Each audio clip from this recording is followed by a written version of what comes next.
मैं नहीं मानता हमारा देश दुनिया का सबसे महान देश है, लेकिन ये जरूर मानता हूँ कि हमें काबिलियत है, ताकत है अपने देश को महान बनाने की। 20 years later, this dialogue still has the power to make us pause and reflect. When Swades released in 2004, it wasn't the success many expected. Despite starring Shah Rukh Khan and being directed by Ashutosh Gawarikar after the Oscar nominated Lagan, the film underperformed at the box office. On the surface, it's the story of Mohan Bhargav, a successful NASA scientist who returns to India to find the woman who raised him. But what begins as a personal journey slowly becomes a journey into the soul of a nation.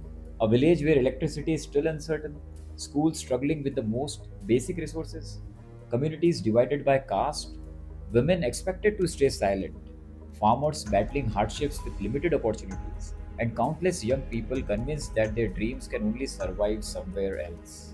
Swades doesn't exaggerate these realities. It simply asks us to look at them. At its heart, the film is about one of the India's biggest dilemmas, brain drain. What happens when a country's brightest mind leave in search of better opportunities? And what happens to the people who are left behind?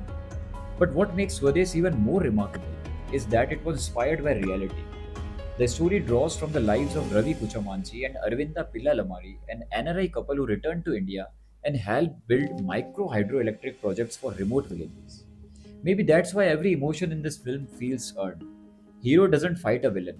There's a scene where Mohan buys a glass of water from a young boy selling it on a train station. It's only a few seconds long, but it's one of the most heartbreaking moments in the film. Because in that moment, he isn't just buying water, he's confronting a reality he had spent years away from.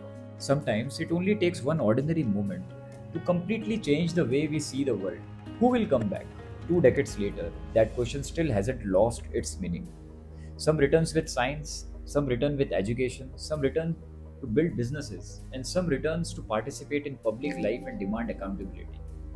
Every generation answers the question differently. Maybe that's why Swades isn't remembered because it had all the answers. It's remembered because even after 20 years, it still asks the right question.